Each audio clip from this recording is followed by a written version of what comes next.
자, 그럼 지금부터 우리가 이제 광해 업적에 대해서 봐야 되는데 이 사람 참 빛나는 바다, 이름처럼 많은 업적이 있는 사람이에요. 첫 번째는 뭘 했냐면 전란을 복구해.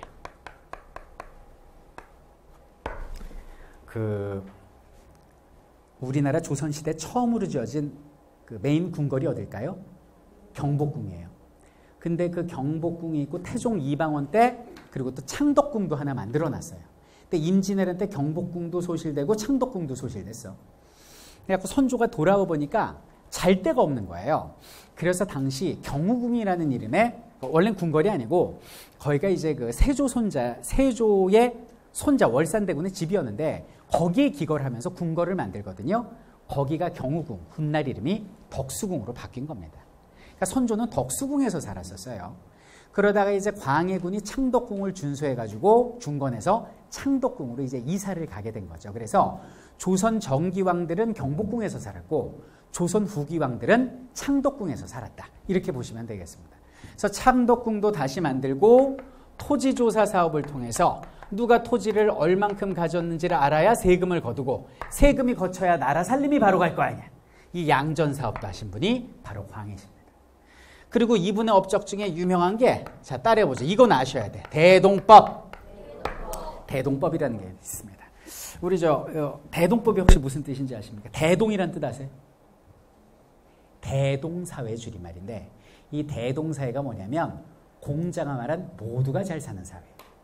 그럼 이건 모두가 잘 사는 법이라는 뜻인데 쉽게 얘기해서 이겁니다. 조세제도 개혁안인데 일반 백성들이 낼 세금을 지주들한테 떠넘기는 거예요.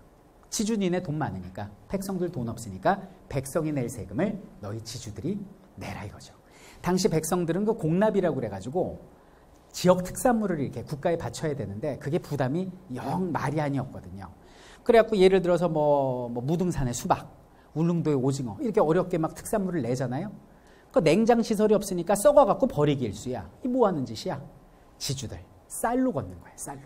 쌀로 걷어서 비치를 해놨다가 쌀은 옛날에 화폐니까 필요한 만큼 오징어 사 먹고 필요한 만큼 수박 사 먹고 이런 합리적인 세금 제도가 바로 대동법입니다. 그럼 여러분들 이 대동법 시행하는데 누가 반대했겠어요? 지주가 반대하죠. 아, 왜 백성들이 내는 세금을 우리한테 내라고 난리야. 지주들이 반대해서 이 대동법이 완성되는데 100년이 걸려요.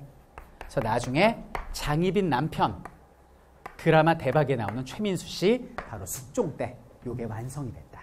이렇게 보시면 되겠습니다. 그러니까 오늘날로 따지면 우리 국민들이 내야 되는 세금을 삼성, 현대, 대우, LG 같은 10대 재벌이 대신 내라. 이런 거하고 비슷한 것이 여기는 광해 대동법이다. 이렇게 보시면 되겠어요. 근데 여기는 광해 업적 중에 제일 빛나는 게 뭐냐면 바로 외교 정책이에요.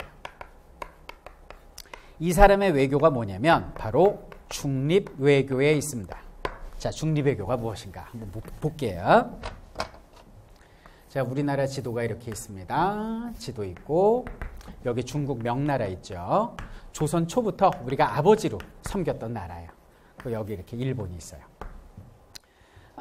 이 명나라, 우리는 명나라한테 도움을 많이 받습니다. 그래서 당시 우리나라의 특산물이 인삼입니다. 그래서 인삼을 진상품이라고 그래갖고 갖다 바치지. 그럼 여기는 명나라는 아들아 고맙다 그러면서 하사품으로 비단을 줘요. 근데 비단은 옛날에 실크로드 들어봤죠. 최고의 주얼리야. 그러니까 풀 뜯어다 주면 다이아몬드 주는 이런 식이죠. 그래갖고 여기는 명나라는 우리나라가 자꾸 찾아오는 게 이제 부담스러웠어요. 그래서 아들아 너 효성은 알겠는데 3년에 한 번씩만 공무를 바쳐라. 3년 10을 얘기합니다. 그때 우리 조선은 얘기하죠. 아버지 저의 효성을 무시하시는 거예요? 1년 30. 3번 찾아뵐게요. 엄청나게 명나라로부터 뜯어오죠. 그래 결국 명나라 망하잖아요. 재정 파탄으로. 어쨌든 여기는 일본이 정명가도를 외치면서 쳐들어왔는데 명나라와 조선이 한 팀이 돼서 7년간 막아낸 전쟁이 임진왜란이에요. 자, 그럼 임진왜란 끝나고 나서 어떻게 됐을까요? 여기는 일본 부자 돼요. 조선에서 마구잡이로 잡아가는데 여자도 잡아가지만 도자기 공들을 많이 잡아갑니다. 대표적으로 이제 이삼평이라는 사람을 잡아가는데 이 사람이 기술이 기가 막혀요. 그래서 일본 도자기 문화가 발전을 해. 그래서 당시 일본은 유럽의 네덜란드하고 교역을 하고 있었다고요. 근데 여기는 유럽 상인들한테 여기는 일본인들이 뭘 갖다 팔았을까? 바로 도자기를 판 거예요. 우리 도공들을 임진왜란 때 잡아다가 그 도자기를 갖다 판 거죠. 유럽에는 또 하나의 문화를 전파한 게 일본이었습니다. 어쨌든 임진왜란 이후에 일본은 상당히 이익을 받지만은 여기 있는 조선은 완전히 망가지고 명나라도 7년간 전쟁을 도와주다 보니까 이 붕괴 직전이었다. 근데 이 7년 동안 싸우던 와중에 요 북방의 오랑캐들이 힘을 키우고 있었으니 이 사람들이 여진족이에요.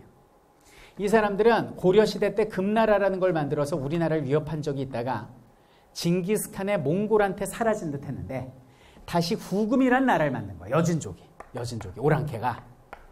그래가지고 임진왜란 끝나자마자 허약해진 중국을 공격을 한 거예요. 그럼 명나라 입장에서 어떻게 해야 돼요? SOS를 쳐야죠. 야, 조선아 도와줘. 야, 임진왜란 때 우리 아버지가 도와줬잖아. 의리가 있다면, 명분이 있다면 아버지를 도와줘라라고 얘기를 해요. 그럼 당연히 도와주는 게 상식인데 여기는 광해는 후금과 명 사이의 중립으로 가겠습니다. 이게 바로 광해군의 중립외교예요. 그럼 중립외교는 의리예요? 명분이에요? 실리예요? 실리죠. 그래서 21세기 대한민국 국민들이 좋아하는 거예요. 광해를. 역대 광해 역할 맡았던 배우들 떠올려 보세요. 이병헌, 서인국, 차승원. 잘생겼어요. 대한민국 국민들이 좋아한다는 얘기입니다. 근데 그거는 우리가 볼 때 좋아하는 거죠. 왜냐하면 지금은 무조건 실리외교의 시대니까. 하지만 이때는 어때요? 이 사람들 어떤 사람이었어요? 유교 공부했던 사람들이죠. 어렸을 때부터. 그럼 유학에서 가르치는 건 뭐예요? 의리와 명분이었죠. 그럼 그 당시 사람들이 볼 때 광해군은 뭘로 보였을까? 우리를 도와준 아버지의 나라를 배신한 천하의 불효자식 폐륜나를 광해군으로 생각을 했던 거죠. 그래서 이 광해군은 21세기에 재평가되는 왕이다. 이렇게 보시면 되겠습니다. 이 광해군 때 집권 세력은요. 임진왜란 때 함께 뛰어다니던 북인들이었습니다. 북인 중에서도 이제 대북이라는 세력이 여기는 광해 쪽에 붙어 있었는데, 자, 지금까지 이제 광해군의 업적을 봤으니까 지금부터는 인간 광해에 대해서 좀 얘기해 보도록 할게요. 여러분들이 권력 앞에는 부모 자식도 없다라는 걸 이성계와 이방원을 통해서 우리는 배워봤습니다. 부모 자식이 없는데 형제가 있겠습니까? 자, 광해군이 왕이 됐을 때 배다른 동생 누가 있었죠? 영창대군이 있었어요. 자, 영창대군은 당시에 어린 꼬마였지만은 대북은 광해 쪽에, 소북은 여기는 영창 쪽에 가 있었어요. 그럼 여기는 대북 세력은 광해한테 뭐라고 그랬겠어요? 전하, 이거 살려놓으면 큰일 납니다.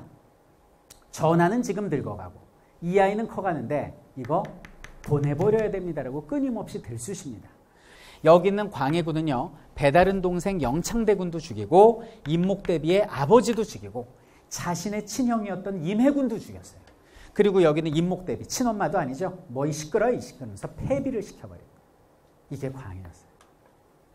그러면 자, 보세요.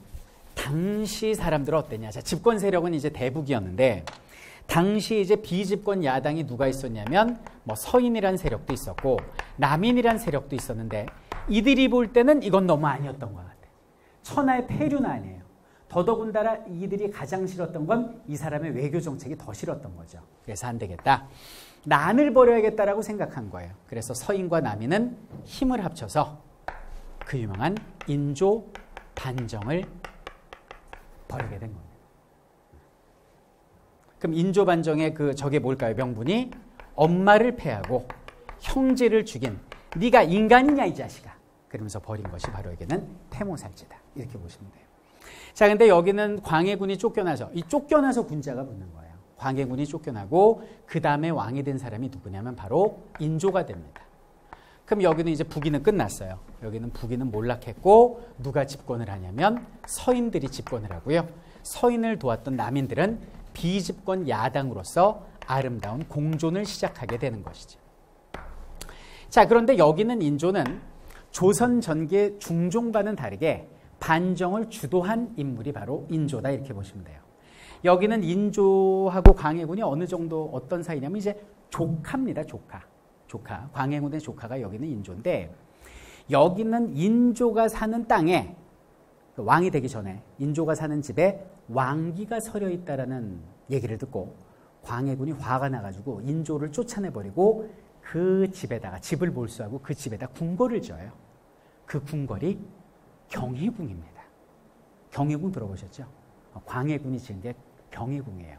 그의 집을 빼앗았는지는 몰라도 결국 운명을 거스르지 못하고 광해군은 쫓겨났어요.